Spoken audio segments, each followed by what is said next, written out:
Está no ar mais um conteúdo do nosso canal Quero Me Cuidar. Já viu que eu tô bem animada, assim, bem feliz, porque nós vamos falar hoje sobre felicidade. Toda semana a gente traz um conteúdo diferente, um profissional diferente, justamente para te ajudar a se cuidar mais e melhor. Mas, Lu, o que felicidade tem a ver com saúde? Será que saúde traz felicidade? Ou será que felicidade traz saúde? Isso que vamos entender melhor agora com a nossa convidada, Flávia da Veiga, especialista em felicidade. Se apresenta aí, Flávia, até porque não é algo... Peraí, o que é uma especialista em felicidade? Não é demais isso, Lu? Tô super feliz de estar aqui.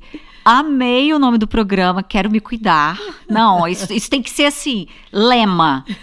Autocuidado, quero me cuidar, tem que ser prioridade total, né, na nossa vida hoje.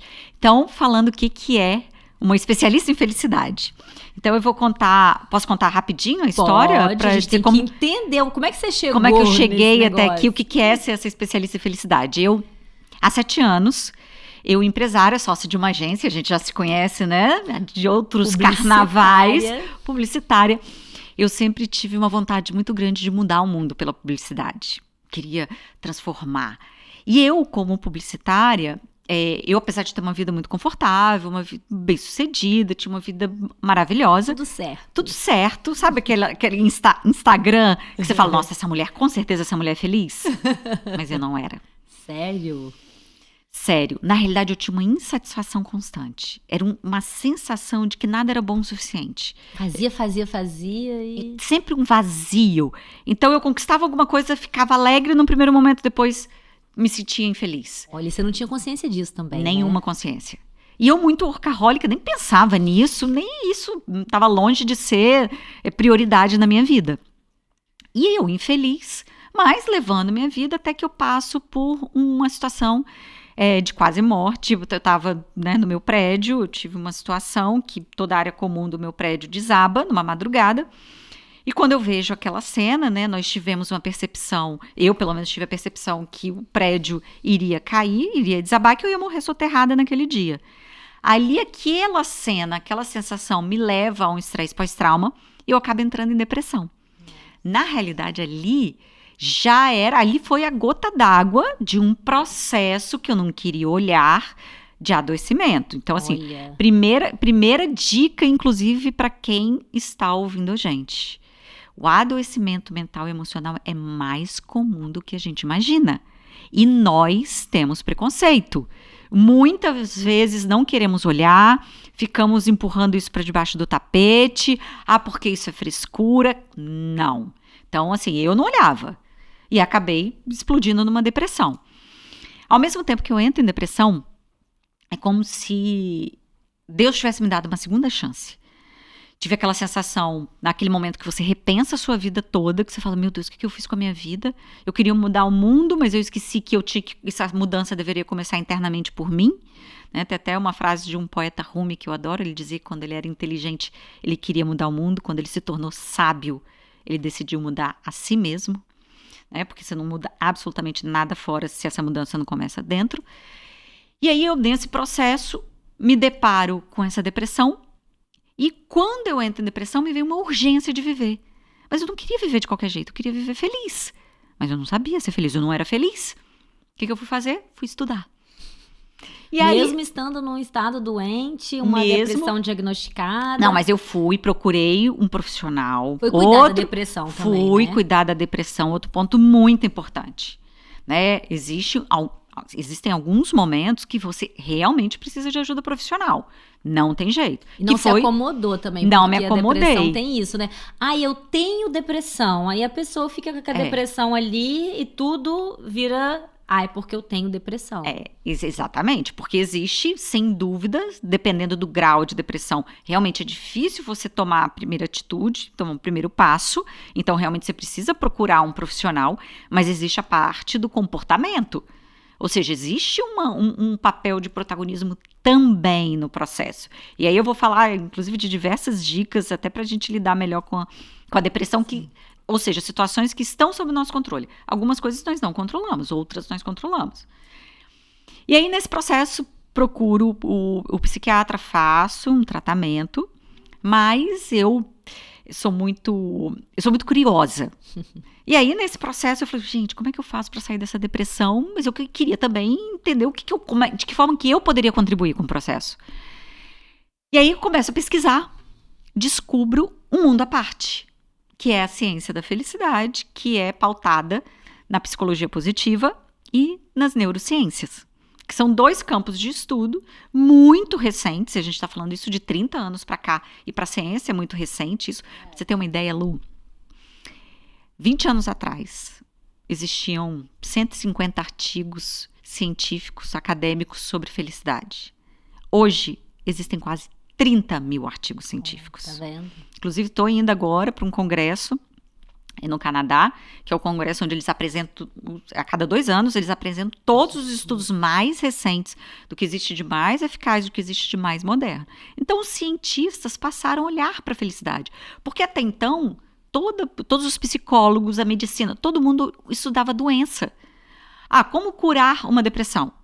Como trabalhar uma ansiedade? Mas ninguém tinha olhado e falado assim, ops, vamos estudar a felicidade? O que faz um ser humano mais feliz? Será que isso pode ser duplicado? Será que isso pode ser compartilhado? E aí é quando se descobre que felicidade é uma habilidade que pode ser desenvolvida, aprendida, igual a tocar um instrumento. Olha que legal. Só que, como qualquer habilidade, requer dedicação, requer empenho, atenção. E a gente tem aquela visão, né, Lu, que felicidade é algo que cai do céu. Não cai do céu. Felicidade é verbo. Felicidade requer atitude, protagonismo, escolha. E nesse universo da ciência da felicidade, eles descobrem que parte da nossa felicidade ela é genética. Então, tem gente que tem uma predisposição genética mesmo para ser mais feliz ou menos feliz. Apesar de que hoje existe um campo mais recente da epigenética que comprova que as nossas atitudes, pode modificar exatamente, também. O meio onde estamos inseridos, os nossos comportamentos, alteram inclusive a nossa genética. E tem quanto tempo que você começou a estudar isso? 7 anos. 7 anos. E aí, nesse processo, né, desse percentual, a gente tem mais ou menos 10%, que é a circunstância, o que nos acontece, que é onde normalmente a gente coloca a felicidade. Normalmente eu coloco minha felicidade no que me acontece. Eu sou feliz porque eu casei. Eu sou infeliz porque eu me separei. Eu sou feliz porque eu ganhei na loteria. Eu sou infeliz porque eu fiquei... Enfim, a gente coloca as circunstâncias no que está fora. E aí vem a grande revolução, que é entender que em torno de 40% da nossa felicidade ela é prevista por nossas atitudes. Escolhas diárias. O que significa protagonismo? Isso significa sair daquele papel de vítima das circunstâncias, de vítima do universo, né? Pobre coitado de mim, porque fulano é culpado, fulano é responsável. Gente, não tem nenhum responsável pela nossa felicidade a não ser nós mesmos. Óbvio que, né, como eu falei, existem pessoas que têm uma predisposição maior, menor, mas existe um percentual que está sob nosso controle. E é nesse percentual que a ciência da felicidade atua. E às vezes a gente associa felicidade com condições. Uhum. Né? Mas como é que o fulano vai ser feliz? Coitado, sofreu isso, nasceu lá no meio da violência, no meio da favela e tal e tal. Para fulano é fácil falar de felicidade, ele tem condição, ele tem mãe, ele tem pai, ele tem isso, tem aquilo. E quando você traz isso que não tá nas condições externas, quebra até... meio que um paradigma. Para ela é fácil ela falar. Ela nunca sofreu na vida, ela não sabe o que é de fato ser infeliz. Tem esse pré-conceito também. Tem esse preconceito. Assim, o que os estudos mostram? Existem, né, alguns elementos que são elementos que compõem o bem-estar, a percepção de felicidade. Então, o principal, assim, que é aquela dúvida sobre dinheiro. Então, já vamos esclarecer que é a principal, tá, Flávia? Muito fácil falar para quem tem dinheiro. Quer me deixar feliz? Deixa eu ficar rico, aí eu vou ser feliz. É aquilo que a gente estava conversando, né, Lu? Se fosse assim, todos os milionários seriam felizes. Todas as pessoas ricas seriam felizes. E a gente não teria esse índice de depressão, essa pandemia que já é, hoje, a pandemia da saúde mental e emocional. Então, o dinheiro não garante a felicidade. Mas o que acontece? O que os estudos mostram? Pessoas que estão em estado de pobreza, pessoas que não têm acesso à educação, moradia. Extrema pobreza. Exatamente. Mesmo. Pessoa que não tem abrigo. Para essas pessoas, se essa pessoa ganha mais dinheiro, o dinheiro tem um impacto gigantesco na percepção dela de felicidade. Só que o que os estudos mostram, quando você chega num patamar de conforto, se você ganha mais dinheiro, isso não significa um incremento proporcional na sua percepção de felicidade. O problema é que, normalmente, o materialismo ele é prejudicial. Quando você coloca o dinheiro em primeiro lugar. E por que isso acontece? Porque muitas vezes, você buscando ganhar mais dinheiro, você abre mão do elemento que é fundamental na percepção de felicidade, que é a qualidade das relações. Que é o primeiro, vamos dizer, o primeiro setor da sua vida que é sacrificado em prol de um sucesso profissional. Normalmente a gente se afasta das relações. É aquela coisa que você não vê o filho crescer, né? Que você não dá atenção mais para os amigos, que você não dá mais atenção para sua família. Você não se relaciona com você Você não mesmo. se relaciona com você mesmo, né? Porque tudo começa com você. E aí tem um outro ponto que eu tenho certeza que você já deve ter percebido. Você já viu pessoas que têm tudo e que não valorizam nada? Ou que tem tudo e até se sente culpada. Eu já ouvi isso de muitas pessoas assim, cara, eu tenho tudo e não me sinto feliz, eu queria ser feliz, eu não acho nem justo eu falar isso, mas eu não me sinto feliz. Olha que loucura. Não, isso é tão louco porque o que acontece? Quando a gente fala de felicidade, nada mais é do que uma reação do nosso cérebro aos acontecimentos. Felicidade, em termos biológicos, nada mais é do que uma reação do cérebro a determinado estímulo. E aí, até para a gente esclarecer aqui para todo mundo que está acompanhando a gente, uma diferença que é muito importante entre felicidade e alegria. Estamos falando de coisas diferentes. Felicidade é um estado de contentamento, é um estado de ser, quase uma filosofia de vida. Alegria é uma emoção. E como qualquer emoção, ela é passageira. Ninguém é alegre o tempo inteiro. Como ninguém é triste o tempo inteiro. Se a pessoa está triste o tempo inteiro, a pessoa adoeceu. Ou seja, ao longo da minha vida, ou ao longo do meu dia, eu posso ter diferentes emoções. Eu posso sentir alegria, eu posso sentir tristeza, eu posso sentir raiva, eu posso sentir medo. É natural, uma emoção requer um estímulo externo para acontecer. E, muito importante, eu não controlo sentir a emoção. Eu controlo a forma como eu reajo à emoção. Lidar com ela. Exatamente. E esse controle é o nosso poder. Por quê? Porque não tem jeito. Eu sou ser humano. É humano sentir diferentes emoções, inclusive as desagradáveis, como a tristeza. Mas todas as emoções, elas têm uma razão de existir. Pensa na tristeza, por exemplo, como se fosse uma dor de dente. Por que você tem dor de dente? A dor nada mais é do que um sinalizador de que algo está errado. E aí você precisa olhar. Se o seu dente não doesse, você não iria. Você nem saberia. A tristeza é mais ou menos, a gente pode usar essa metáfora. Significa que tem algo na sua vida que talvez precise ser olhado. E a gente tem essa tendência a empurrar tudo para debaixo do tapete. A gente tem a tendência, hoje na sociedade que a gente vive, de anestesiar a dor. Primeiro sinal de tristeza, o que eu faço? Ou eu vou para o antidepressivo, ou eu vou para o álcool, eu vou para as drogas. Não, é à toa que o consumo de álcool, de drogas, de ansiolítico no Brasil explodiu. Por quê? Porque as pessoas têm dificuldade de olhar para suas emoções. E lidar com isso. Como se eu não posso ficar triste, eu não aguento ficar triste, eu não quero ficar triste e vai para uma válvula de escape. É desagradável? Claro que é. Quem gosta de ficar triste? Ninguém. Mas fugir da tristeza é fugir de si mesmo. E aí o pior, você não resolve o problema. Porque esse problema, ele fica cíclico. Enquanto você não resolve, você encara ele de frente, né? O que você ignora ganha força. Enquanto você não encara o problema de frente e toma atitude, aquele problema vai continuar voltando. E pode, inclusive, te adoecer. Que aí vem a relação entre felicidade e saúde.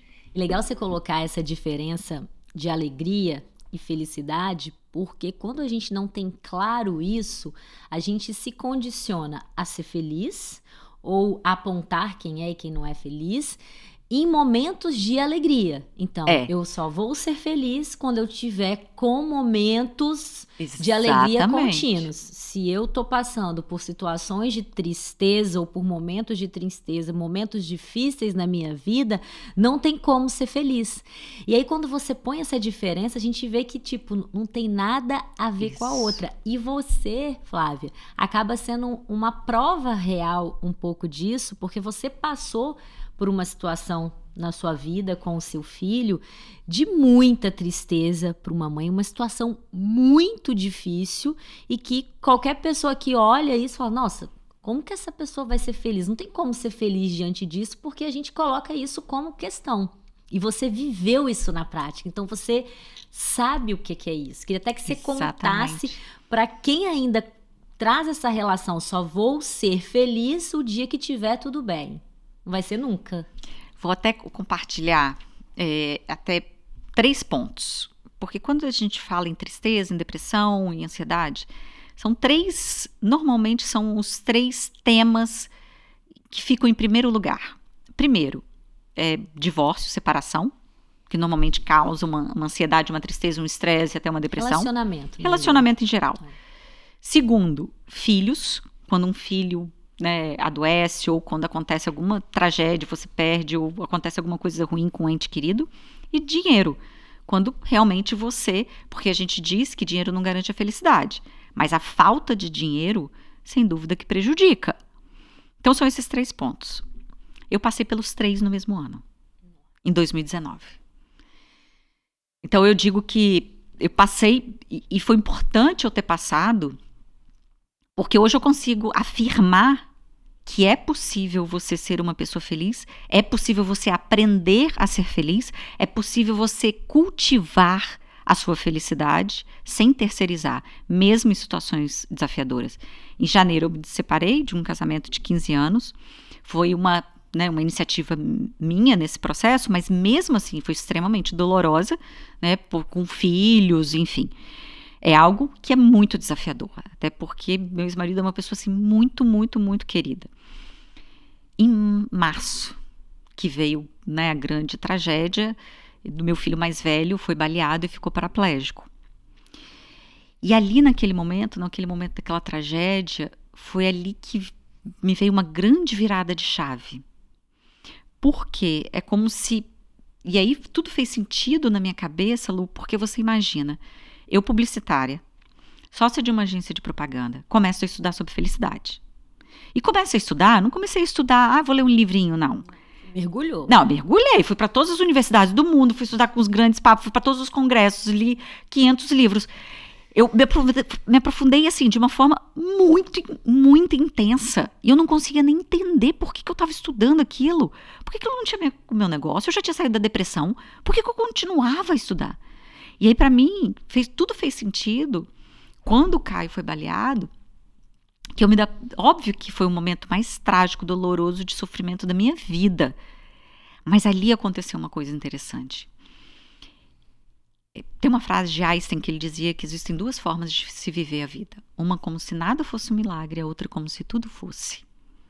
É como se naquele momento, apesar de toda a tragédia, tudo era um milagre.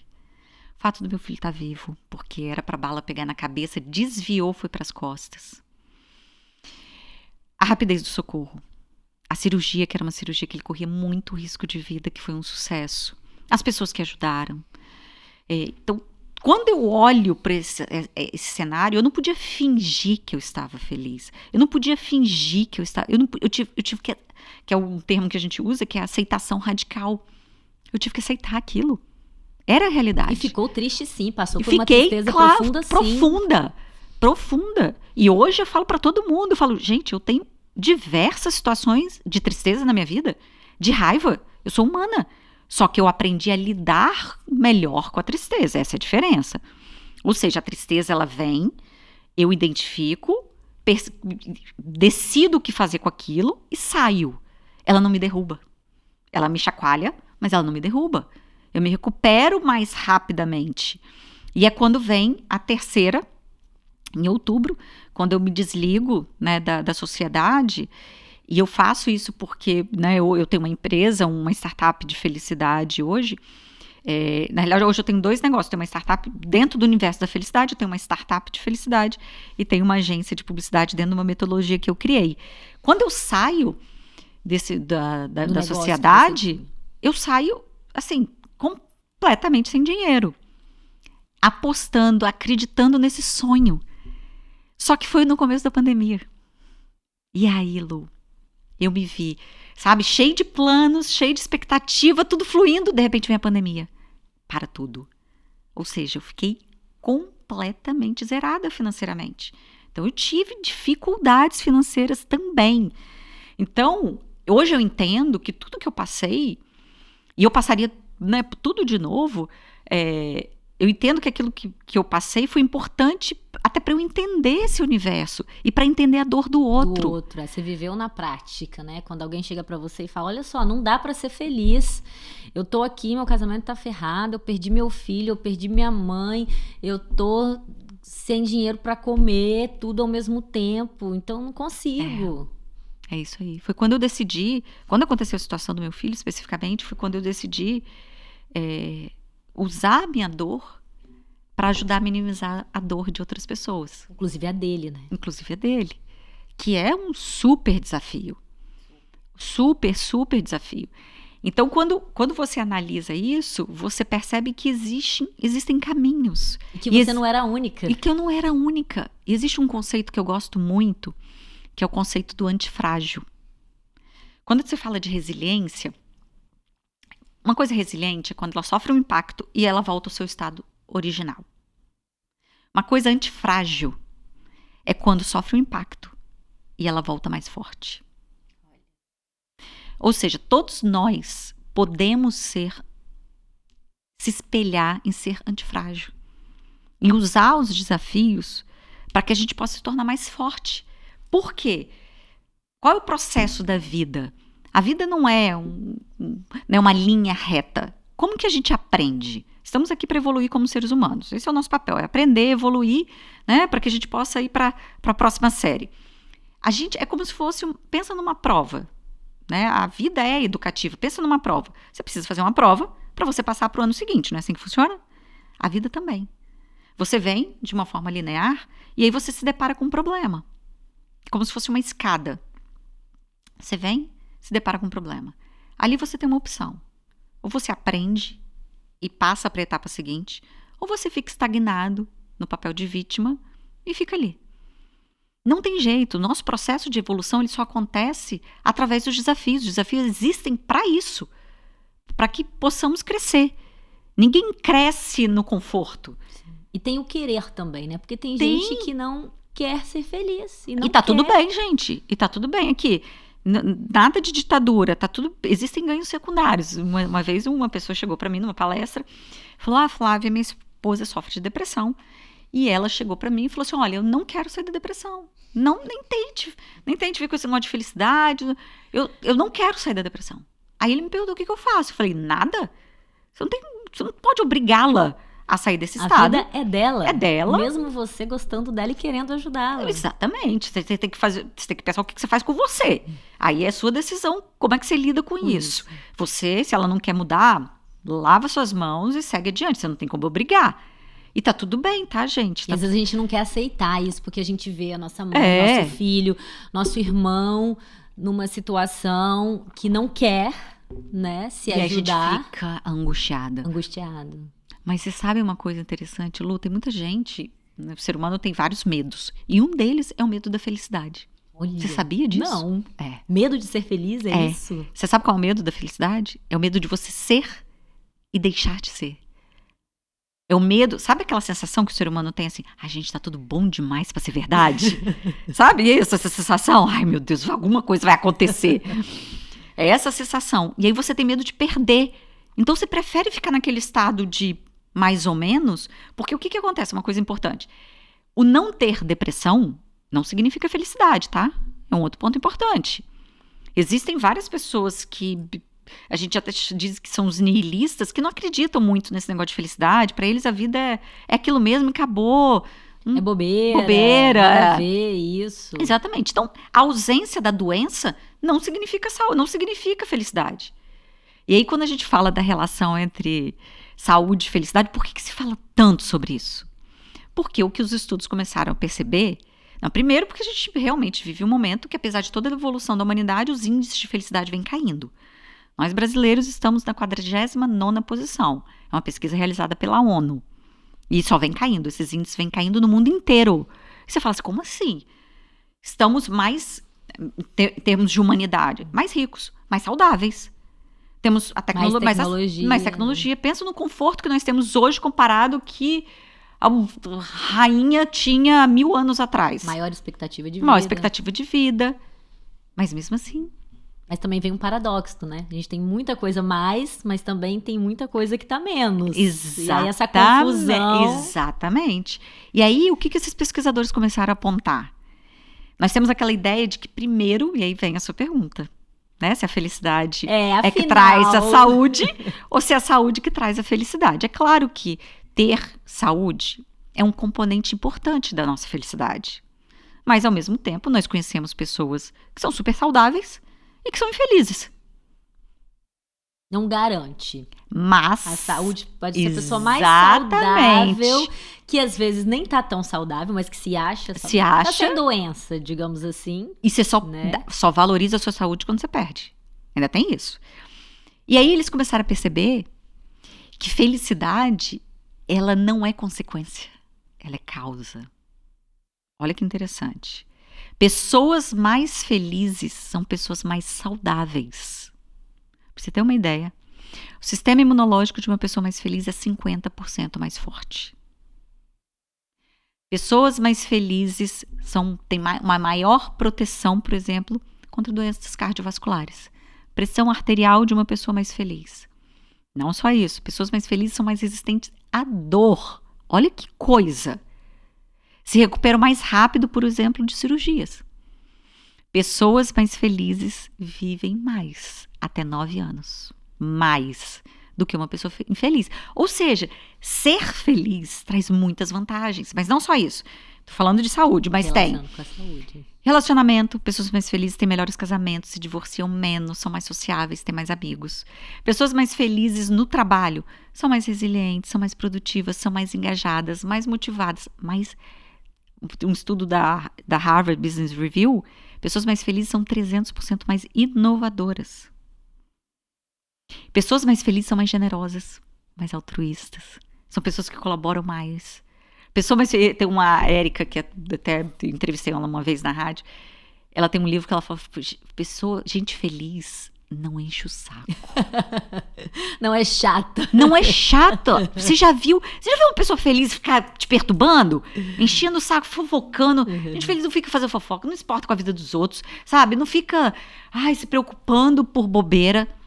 Então já deu pra ver quanto a felicidade é importante para quem quer se cuidar, para a saúde. Não dá pra deixar pra lá. Mas e aí, como saber? Como saber se eu sou uma pessoa feliz? Vamos lá.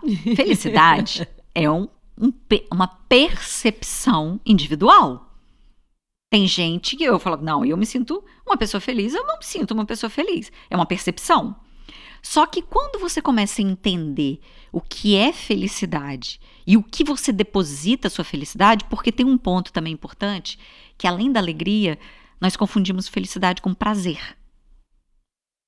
Ah, Flávia, então eu posso satisfazer todos os minhas vontades, meus desejos, né, meus prazeres, que eu vou ser uma pessoa feliz? Não. Por que não? Porque nós somos seres insaciáveis. Quanto mais prazer nós temos, mais prazer nós queremos. E hoje você tem um desejo, um prazer. Amanhã você não tem mais o mesmo. E às vezes é igual, às vezes você pode querer outro. É como a gente nasceu com um sisteminha que se chama adaptação hedônica. Nós nos acostumamos ao que nós temos. Esses estímulos que no primeiro momento traziam uma alegria, um prazer, eles passam a não trazer mais.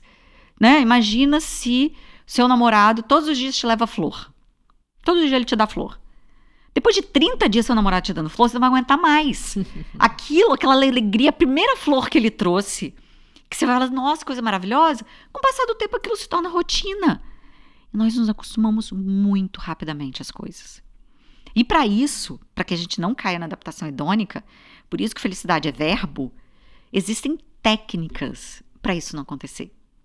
Existem métodos para você ajudar a ter uma maior percepção de felicidade. Porque quando a gente fala de felicidade, a felicidade, como eu comentei, nada mais é do que uma interpretação do nosso cérebro. Você pode aprender sim a ser feliz? Pode aprender sim.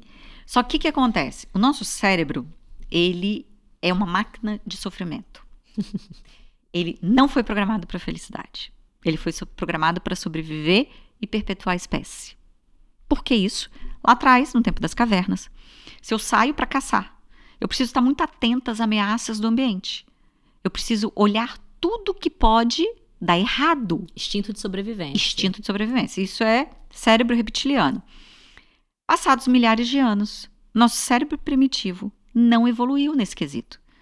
Continuamos buscando as ameaças. Por isso, tem um neurocientista que eu adoro, que é o Rick Hanson, ele diz que o nosso cérebro é como se fosse velcro para o que é ruim e teflon para o que é bom. Temos alta capacidade de perceber no ambiente tudo que é ruim e armazenar, e nós não enxergamos nem armazenamos as experiências positivas. E aí você fala, nossa, eu sento e choro e vou ser infeliz o resto da vida. Não, e aí veio a outra revolução, que é a revolução das neurociências, que é a descoberta da neuroplasticidade. Que o cérebro, eu posso mudar isso? Você pode mudar isso. O cérebro é um órgão que aprende. Através das suas atividades, das suas atitudes, de seu ponto de vista, dos seus pensamentos. Porque quem comanda, na realidade, imagina o cérebro, ele é como se fosse o hardware. E a mente é o software. A mente molda esse cérebro. Então, o que eu penso e sinto, aos poucos vai esculpindo uma nova estrutura neural, vai criando novas conexões, novas sinapses. E isso pode, com o passar do tempo, fazer com que o seu cérebro se torne um cérebro mais otimista. Então, não é que sua vida muda, mas a forma como você enxerga a vida muda totalmente. Isso no mental. E o subconsciente influencia também? Porque o mental a gente controla, o subconsciente não. Aí entra o nosso processo de autoconhecimento e de perceber, e aí entra uma das ferramentas, né, que a gente utiliza, por exemplo, no meu método, que é a meditação, a atenção plena, para exatamente você começar a ter consciência do que é você e do que não é você. Ou seja, eu não sou os meus pensamentos. E aí, quando algo me aciona, se eu tenho uma capacidade de estar atenta àquilo, eu começo a perceber aquele padrão e gerar comandos de que quem está aqui, quem comanda sou eu. Que a mente mente. E a mente, total.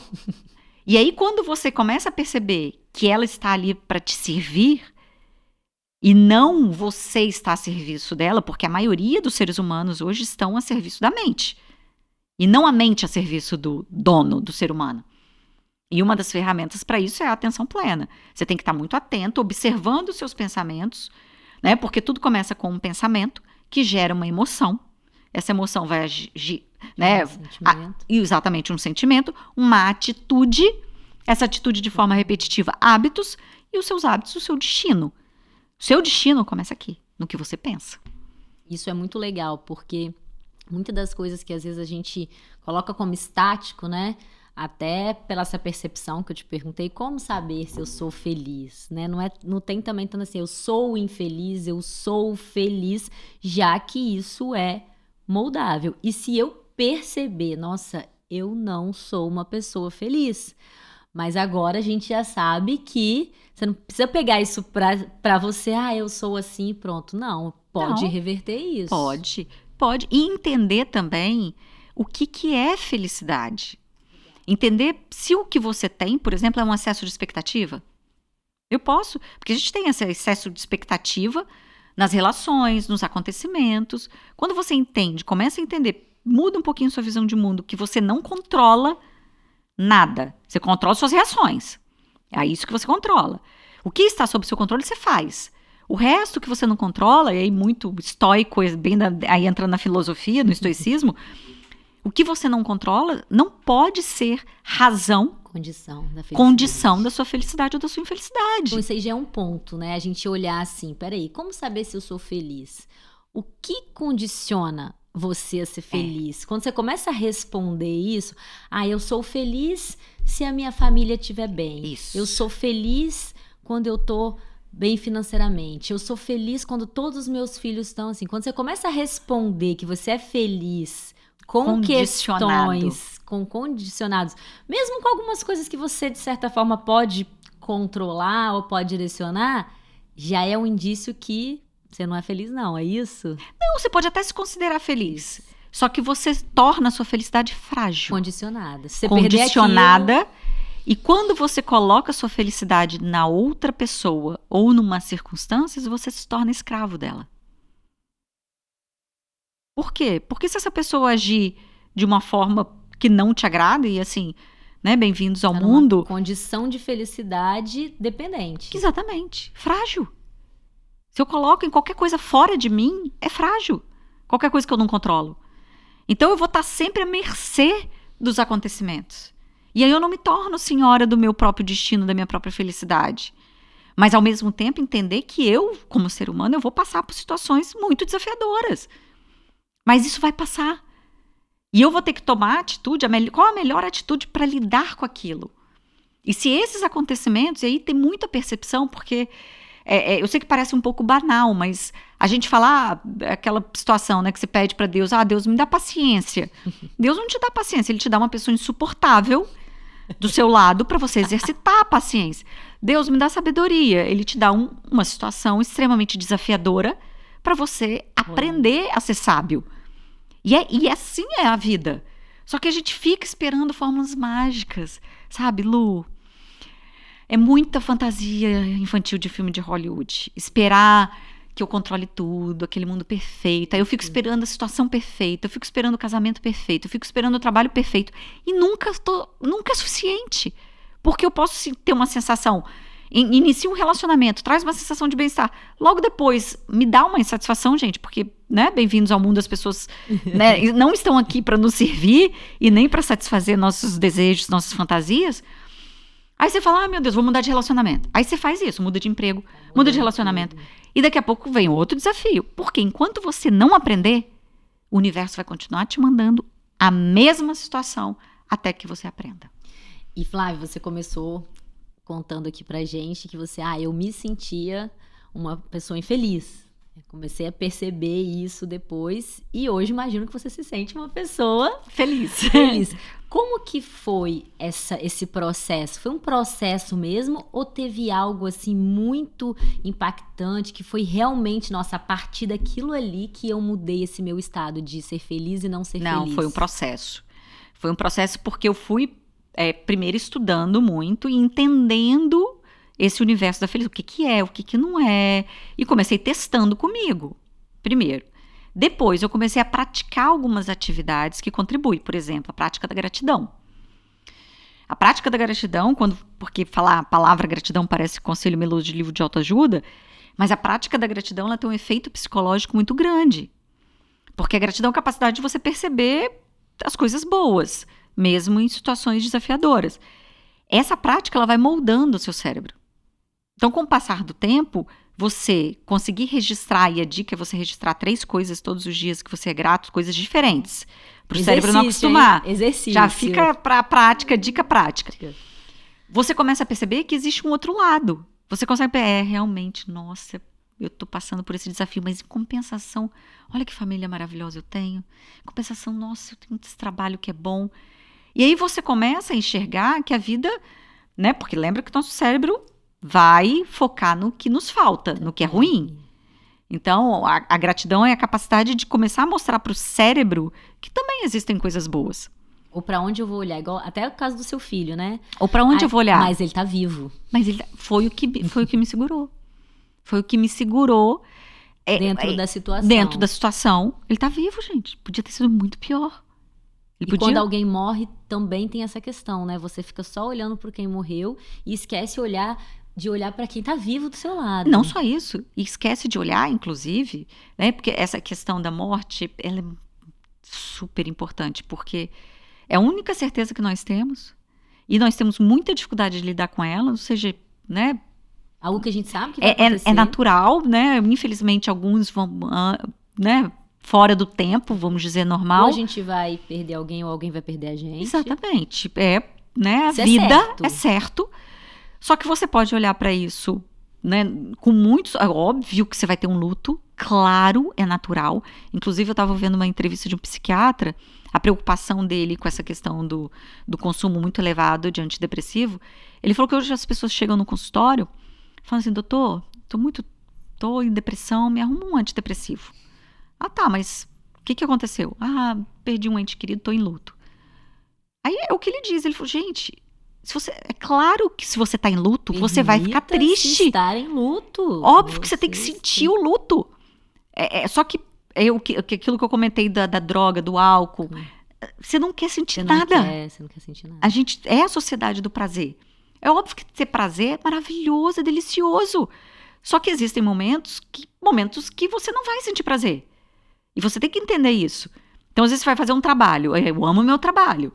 Eu trabalho com felicidade. Amo. Só que eu tenho momentos que eu tenho que fazer coisas que eu não gosto, que não me dão prazer. Mas eu tenho que ser feito. É igual a atividade física, Lu.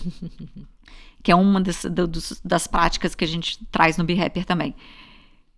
Tem gente que, a maioria, não gosta de atividade física. Eu não gosto do que tem que fazer. Não gosta. Aí eu gosto de atividade física, mas eu não gosto de musculação. Mas tem que fazer a musculação. Exatamente. Aí a gente fica, sabe qual é o problema? A gente fica esperando ter vontade. Gente, essa vontade não vem nunca.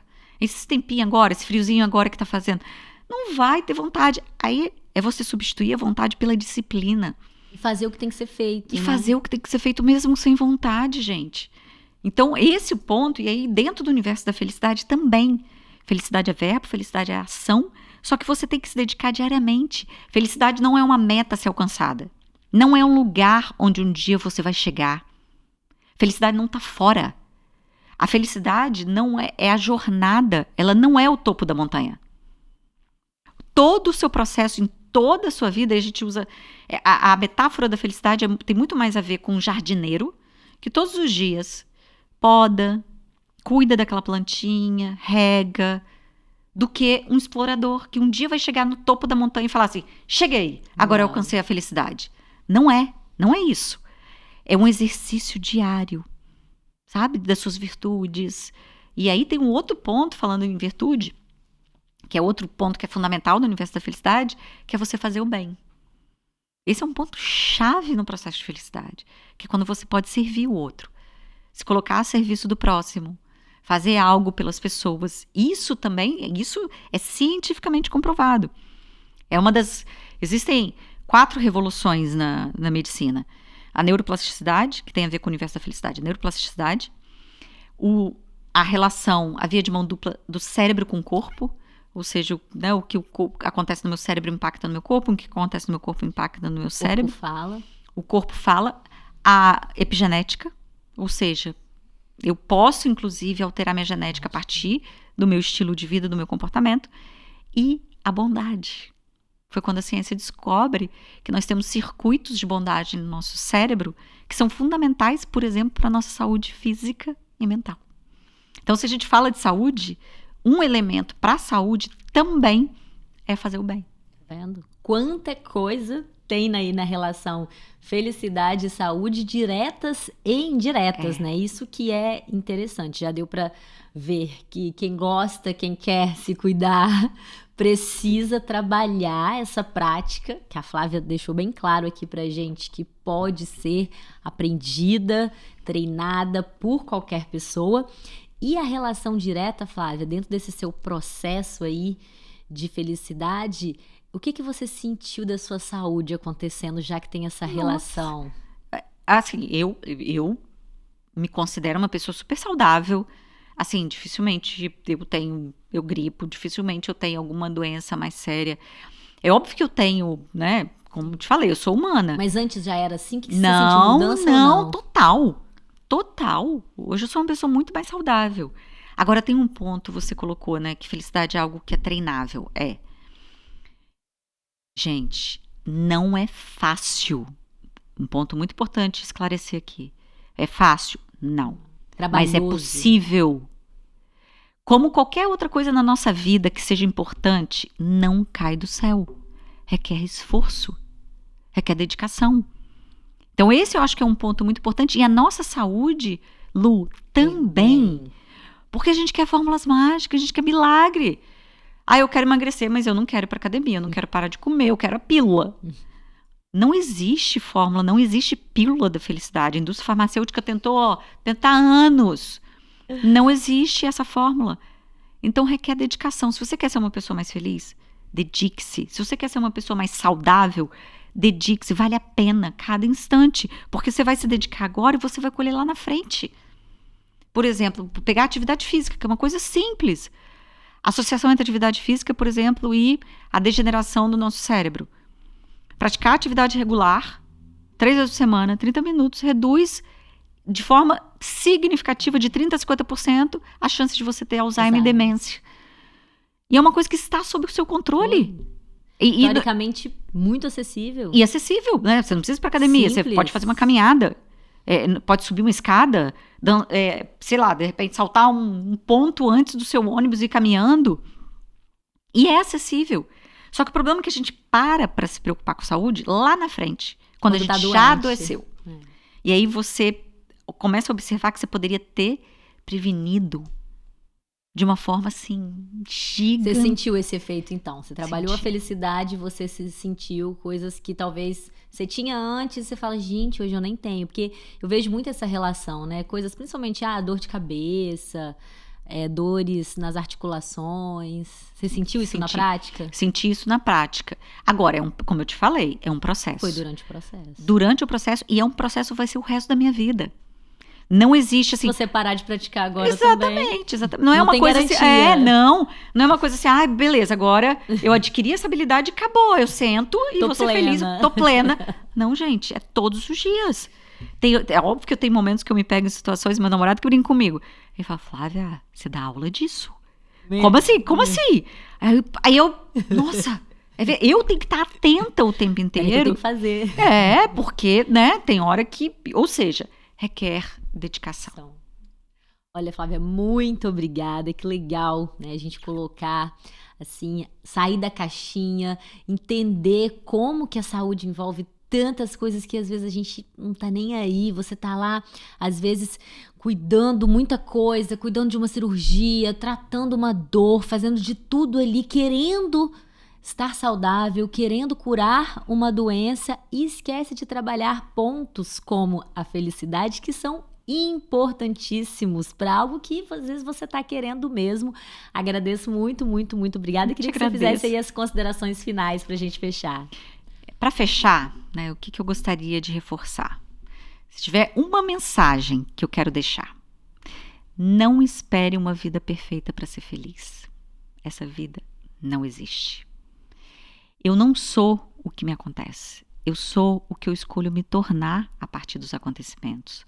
Quando eu começo a olhar para a vida e olhar para essa vida e entender que situações difíceis vão acontecer, mas ao mesmo tempo situações maravilhosas também vão acontecer. E quando algo de maravilhoso acontecer, eu vou desfrutar, eu vou agradecer, eu vou apreciar. Quando algo desafiador acontecer, eu vou olhar para aquele desafio e vou aprender com ele. Mas dessa forma eu vou seguindo, vou evoluindo.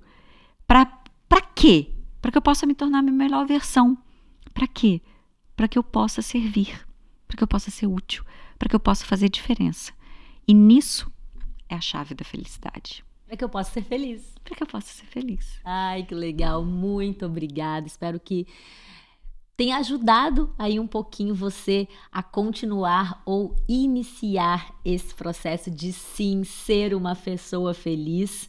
Te espero na semana que vem para mais conteúdo, que toda semana a gente traz um tema aqui diferente, sempre com esse foco da saúde integrativa, da perspectiva de olhar o corpo como um todo. Pode seguir a gente lá no Instagram, @quero-me-cuidar. O canal é novo, um canal de conteúdo de um grande projeto que está por vir, então compartilha. Se você lembrou de alguém aí, imagino que durante o decorrer da fala da Flávia aqui deve ter vindo várias pessoas aí na sua cabeça, então aproveita e compartilha esse vídeo com ela e te vejo no próximo episódio.